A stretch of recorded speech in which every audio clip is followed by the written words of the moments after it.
दो चंदन होते हैं। शिव महापुराण की कथा दोनों चंदन का वर्णन कर रही। एक होता है हरि चंदन, एक होता है शिव चंदन। और दोनों चंदन बहुत कठिनता से नहीं बनते। पूर्ण समर्पण के साथ में ये दोनों चंदन का निर्माण होता है। हरि चंदन, तुलसी अपने आंगन में रहती है।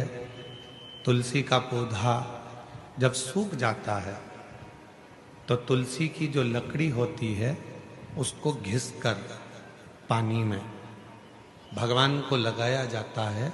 वो चंदन हरि चंदन कहलाता है। और कोई बेलपत्र का वृक्ष जब सूख जाता है और उसकी जो लकड़ी होती है उस लकड़ी को घिसकर जो चंदन बनाया जाता है और शिव को लगाया जाता है उसको शिव चंदन कहते हैं। और दोनों चंदन अपना अपना कार्य करते हैं।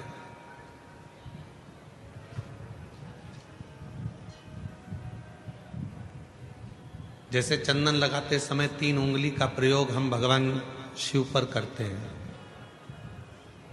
आकार, ओमकार, ओमकार, ये 3 उंगलियों का प्रयोग हम शिव जी पे चंदन लगाते समय करते हैं। शिव चंदन एक ऐसा चंदन, जब कोई बेलपत्र की लकड़ी, कोई बेलपत्र का पेड़ जब सूखता है तो उसकी छोटे से लकड़ी को हम अपने घर में रखकर उसको घिसकर शिव जी को इन 3 उंगलियों से चंदन को लगाते हैं। आकार, ओमकार और मकार, तीनों। पर इन 3 उंगली को जब हम लगाते हैं और 3 उंगली से जब हम त्रिपुंड बाबा का लगाते हैं तो उसमें जो नीचे की उंगली है मकार, जो नीचे की रेखा है मकार, हम जब चंदन लगा रहे हैं तो नीचे की जो रेखा है, एक कोई फोटो आया है, जैसे ये 3 उंगली से ये चंदन लगा, आकार, ओमकार और ये मकार।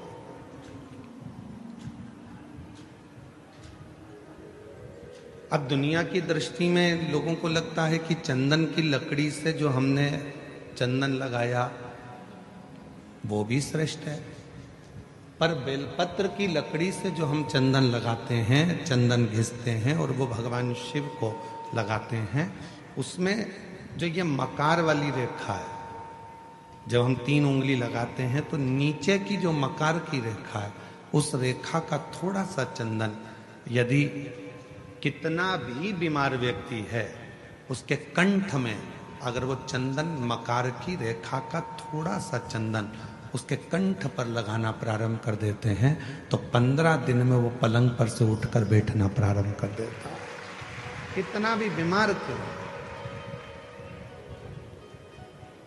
आकार, ओमकार और मकार, 3 रेखाएं हम चंदन की खींचते हैं। जैसे इसमें 3 रेखा खींची, 3 रेखा।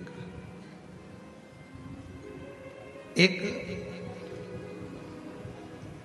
हरी चंदन है जो तुलसी की लकड़ी को घिसकर, जब तुलसी सूख जाती है, तुलसी जब सूख जाती है तो उसकी लकड़ी को घिसकर तैयार करा जाता है, उसको हरी चंदन कहते हैं। और वो हरि चंदन भगवान नारायण को, शालिग्राम भगवान को, भगवान नारायण को, भगवान विष्णु को वो हरि चंदन लगाया।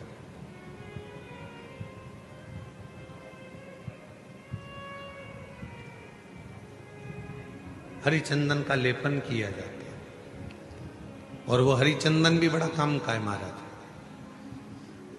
जब शालिग्राम भगवान को हरि चंदन लगाते हैं, हरि चंदन का लेपन करते हैं, या एक बिंदी भी हरि चंदन की लगाते हैं, और यदि वो हरि चंदन का एक छोटा सा अंश मात्र भी हम लेकर आए और जिसको दमे की शिकायत होती है, श्वास की शिकायत होती है, चढ़ने में चलते चलते हाँपड़ी भरा जाती है, हाँप भरा जाती है, डॉक्टर ने कह दिया कि फेफड़े 70%, 60%, 80% खराब हो गए हैं, काम नहीं कर रहे, उस व्यक्ति के हृदय पर, वक्ष स्थल पर यदि वो हरि चंदन का लेपन जो शालिग्राम भगवान पर, भगवान श्री हरि पर, राम जी पर, ठाकुर जी पर, कृष्ण पर, लड्डू गोपाल पर जो आपने किया है, उसको यदि हम लगाना चालू करते हैं तो उसको भी फिर चलने में तकलीफ नहीं आती और फेफड़े उसके काम करना प्रारंभ कर देते हैं। वो हरिचंदन की भी एक प्रथा। तो दो चंदन, एक हरिचंदन, एक शिव चंदन। जम के बोलेंगे सभी लोग, हरिचंदन काय से बनता है? तुलसी की लकड़ी से। और शिव चंदन काय से बनता है? बेलपत्र जो सूख जाता है, लकड़ी जो सूख जाती है उसके। दोनों कारगर।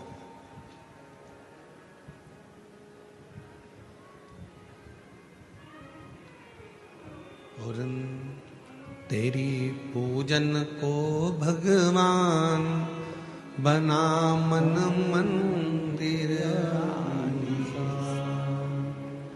तेरी पूजन को भगवान बना मन मंदिर,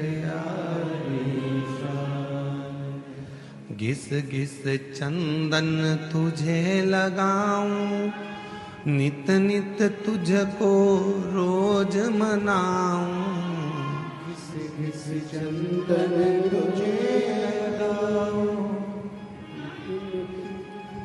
हे भगवान, नित तेरे को मैं मनाऊं, घिस घिस चंदन रोज लगाऊं, नित नित भोला तुझे मनाऊं, घिस घिस चंदन रोज लगाऊं, नित नित भोला तुझे मनाऊं, तेरी पूजन को भगवान बना मन मंदिर, तेरी पूजन को भगवान बना मन मंदिर, बना मन मंदिर आलीसा, तेरी पूजन को भगवान बना मन मंदिर आलीसा, तेरी पूजन को भगवान। नित्य पूजन का एक फल। आज सनातन धर्म पर लोग उंगलियां उठाते हैं, आज सनातन धर्म पर लोग आक्षेप लगाते हैं कि तुम पत्थर की पूजन करते हो। आज सनातन धर्म पर लोग उंगलियां उठाते हैं कि तुम मंदिर जाते हो, जल चढ़ाते हो, पत्थर पर जल ढोलते हो। एक एक साइंस के एक एक उद्देश्य को यदि उठाकर पढ़ोगे तो पूरा साइंस हमारे सनातन धर्म की प्रधानता बताता है, और सनातन धर्म में जितनी पूजन की पद्धति है वही साइंस ग्रहण करता है, वही साइंस। आज दुनिया के लोग इस साइंस वाले कई लोग कह देते हैं हम सनातन को नहीं मानते, यह सब आडंबर है, सब पाखंड है, सब ढोंग। नहीं,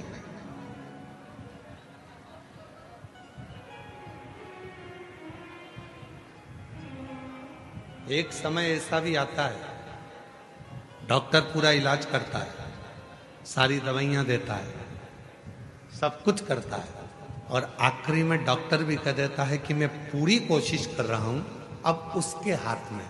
मतलब डॉक्टर को भी मालूम है कि एक डॉक्टर और बैठा है, वो काल अधिपति महाकाल कहीं ना कहीं बैठकर इस कार्य को कर रहा है।